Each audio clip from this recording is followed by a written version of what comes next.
Okay, right. So welcome everyone. This is our sixth podcast of the member series of Crime, Extremism, Terrorism Group. My name is Francesco, and here is with me is Adelaide, and we have Giovanni. Hey. Hi, Giovanni. Nice to meet you. Nice to meet you. Adel, do you want to give us an introduction? Yeah. Giovanni has an MA in Islamic Studies from Trinity St. David University of Wales and a further specialization in terrorism and counterterrorism from the International Institute for Counterterrorism, IICT. He is currently senior analyst at the Europe desk for the UK-based think tank Islamic Theology of Counterterrorism and for the Italian team for security, terroristic issues and managing emergency his time at the Catholic University of Milan. He was country coordinator for the GlobSec European project from criminals to terrorists and back, with the objective of analyzing the crime-terror nexus among jihadist foreign fighters. He is the author of several books and chapters on jihadism. He has lectured at security managers and law enforcers on Italian soil, and he has testified in audition on security to the Italian parliament. So Giovanni, shall we ask you the first question? Sure, go ahead. Former ISIS leader Abu Ibrahim al-Quraishi was located by US forces just 30 kilometers from where his predecessor al-Baghdadi was hiding when eliminated in October 2019. They were both hiding in the Idlib area, which is under the control of Hayat Tahrir al-Sham, which should be a rival of Al-Qaeda. How can that be explained?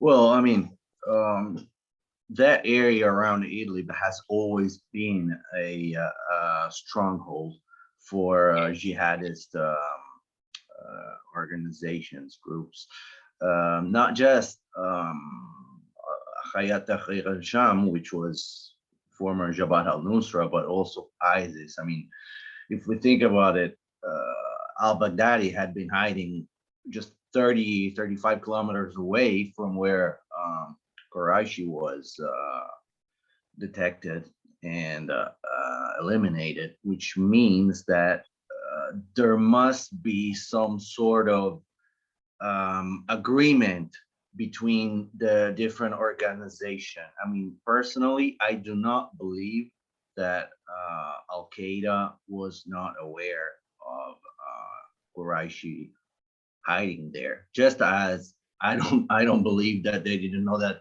al-Baghdadi was hiding there.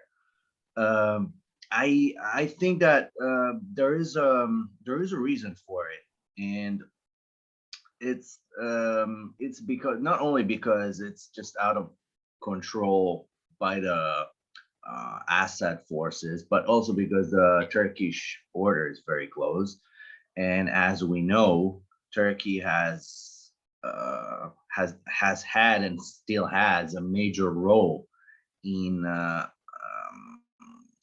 supporting and backing whatever jihadist group might work for their interests. And I mean, we know that it's not a secret. We've seen it from the very early stage when they were sending they were shipping weapons to the various jihadist groups. So you know, I mean, it's not something that we should be surprised of. And as a matter of fact, I think that this situation will prolong, will keep on going in that direction for a while, because that area is extremely important for ISIS, for Hayat Tahrir al-Sham, for other Islamist groups that are orbiting around them. We need to, you know, become aware of it, and we need to start pondering about you know, Turkey's role too, in my point of view. Amazing. Okay. Thank you very much. So, do you think that the death of al-Quraishi will affect ISIS in any way in relation to its operational capabilities? Yes and no. In the short term, it will. I mean, Al-Quraishi was an important figure because he was not only important from an ideological perspective, but he was also important from an operational level. Uh, he had a tough task if we think about it, because after al-Baghdadi's death, he basically had um, the task to rebuild ISIS, rebuild its internal structure in the area that had been severely compromised. He had the task to carry farther on its various operational actions, which basically means attacks. They were left with a very small manpower, and that's why they were raiding prisons. So in the short term, it will, because they need to find someone else to replace him. That I'm not going to say that with the same level and capabilities, because I don't think that there is anybody at the moment. But on the other hand, we also need to keep in mind that ISIS has never been a let's say traditional terrorist organization with a specific hierarchy and chain of command. And this is the strength of ISIS, okay? Which means that they have this independent groups that are in some way in touch with each other, but it's more like a franchising, if you want to use this term. And that means that there will still be a problem. They will still be able to perpetrate attacks. And as a matter of fact, I think that they will keep on raiding prisons because they need manpower. And in the meantime, they will probably look for someone else to replace him, probably another Iraqi. I mean, it's not 100% sure, but I heard several rumors. I even heard that they wanted to draw in what's his name, Sanullah Ghaffari, the leader of the ISIS Khorasan. I'm not so. I don't think so. I mean, I might be wrong, but I think that they will look for someone who comes from the same background as as al-Baghdadi, and in that area, let's say. Also, we need to consider operational capabilities. Where are we talking about? Syria? Are we talking about Afghanistan? Yeah, exactly. Europe, Africa? Because they're all different contexts. In Syria, it's they will simply keep on doing what they've been doing up to now, and I don't think that I'm trying to find the proper term because it's not really a friction, but the problems that they have with Al-Qaeda in Afghanistan are not the same ones as in Syria. I mean, there's no such contrast in Syria. They're basically tolerating each other for a common objective. While they're context specific. They're context specific. Yes, exactly. While in Afghanistan, the situation is very different. No, exactly. So I think we can also have a look at Mali. I think it's pretty similar that way. Yes, exactly. Yeah. I mean, Mali, it's the same thing. I mean, it all depends on the context. We know that in Syria, the main issue right now is Assad and the Shias the Shia presence, and so they have a major common enemy, and they have a major common supporter too, on the other side of the border. So that's the situation, I would say. Interesting. No, fantastic. Okay. Going back to what you mentioned regarding the prison siege and the prison escape last month in I think it was January 20th in Osaka. Yeah. This was a serious blow to the coalition, as ISIS has proved to be able to be effective, to be dangerous, despite the fact that, as we all well know, it has been heavily downsized by both, the Russians and the coalition forces. The jihadists are still a threat, and we've seen that quite clearly. Are we far away from defeating ISIS and Al-Qaeda? What do you think? Well, yeah, I mean, we're very far away. I don't even think that it's possible to defeat them. I mean, what do we mean with defeat them? Exactly. Because I mean, jihadist organizations, terrorist organizations, and especially these big ones, they don't get defeated. They transform, they change, they split. I mean, we've seen it throughout history. So I don't think that we can even right now, in the situation we're at now, we can't even think about defeating them. They're still there. They're still going to be there. They're going to adapt to the context, to the situation. I mean, if you think about Afghanistan, how as the Taliban grabbed power, a lot of news was about how they would suddenly change, and Al-Qaeda wouldn't be allowed to sit there anymore, and it doesn't work like that. It just doesn't work like that. First of all, Al-Qaeda, defeating Al-Qaeda just doesn't make sense because they've been there for decades. Okay, Afghanistan. I heard. I know that many said, yeah, but the Taliban didn't. They were basically tolerating them. It's not that way. Al-Qaeda has supporters inside the government. Al-Qaeda has members inside the government. Yeah, I mean, absolutely. That just doesn't make sense. And if we think about it,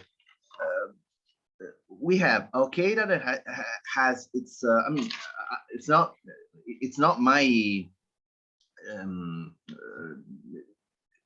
If we look at a recent report by the UN, I mean, it's not me that I'm saying it.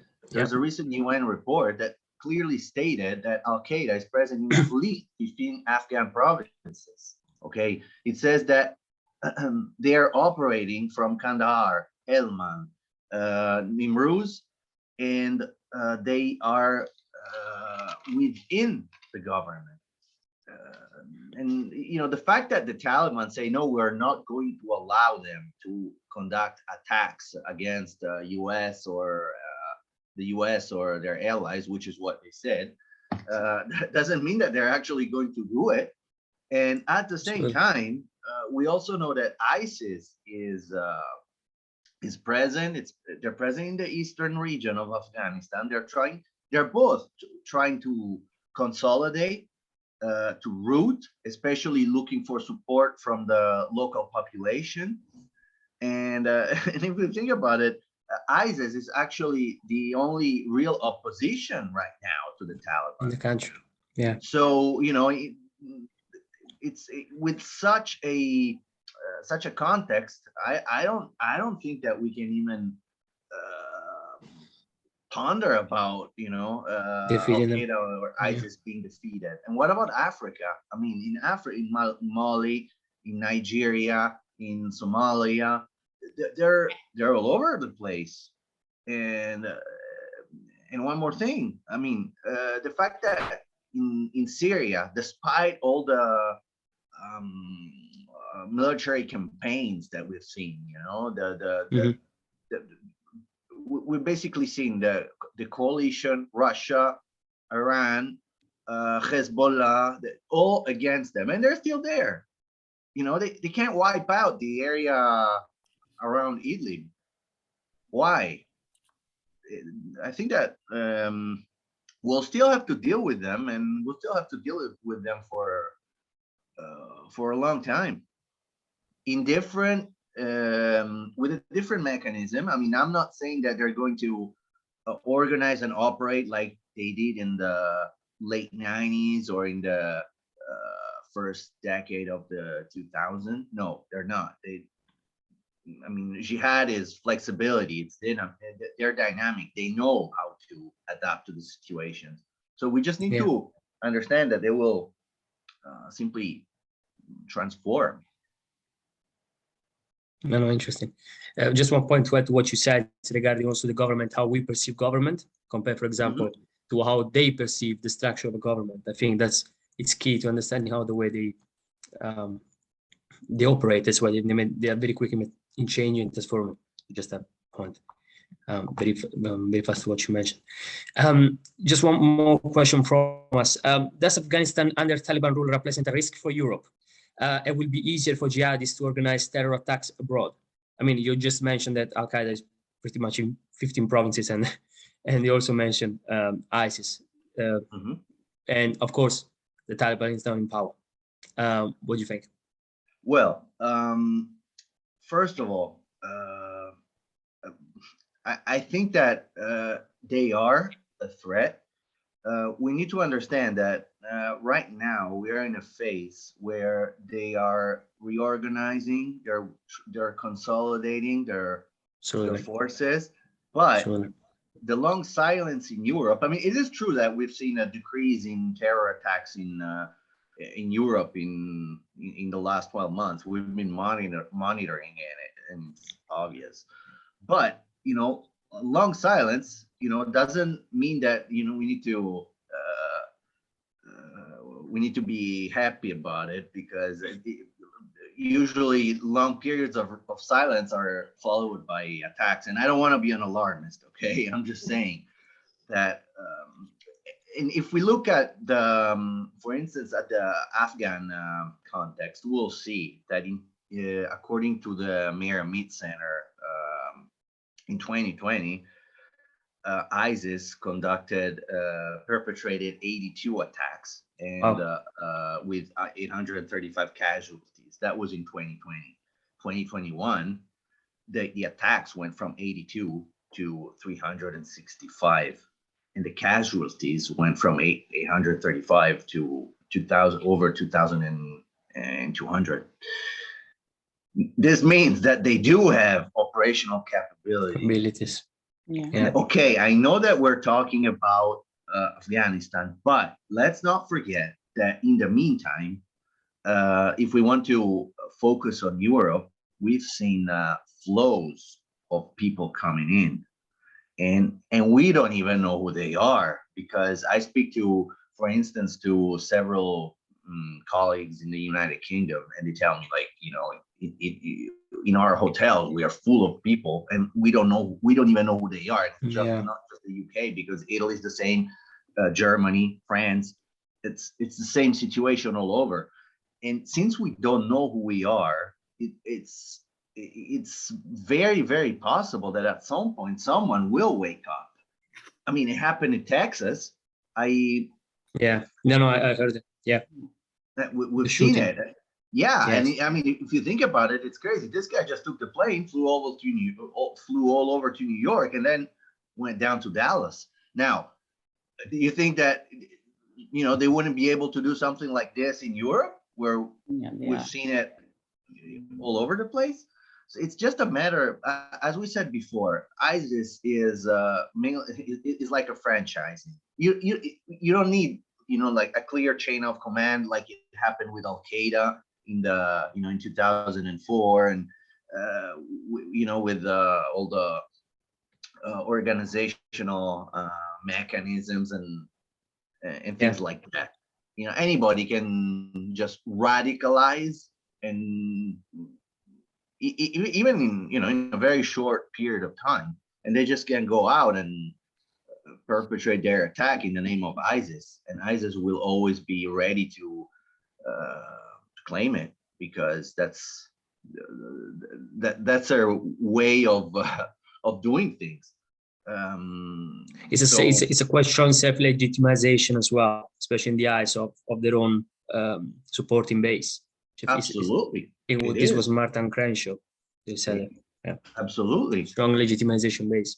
And even Al-Qaeda, I mean, I wouldn't be surprised if they start, changing their modus operandi.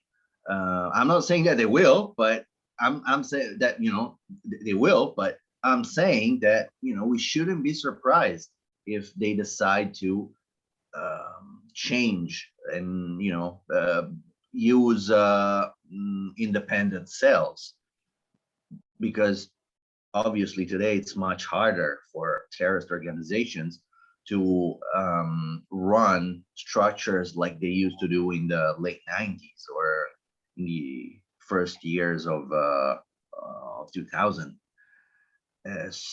So we just it's bad to say it, but we just need to wait and see, because that's the only thing we can do. We'll see what's going to happen. But no, I wouldn't say that Europe is out of any type of threat, because their interest is in consolidating in Afghanistan, using the Taliban, and maybe it's not going to be a diving board for attacks into Europe now, but at some point it will, because we've seen history show that whenever a state becomes a terrorist hub, at some point, the terror attacks will occur, no matter what they say. Fantastic. No, thank you very much. Very explicative. Thank you. You're welcome. You're very welcome. Thank you so much. So do you have any question, Francesco? Any more question? No, I think I'm pretty good. Yeah, thank you very much for your time. You're very welcome.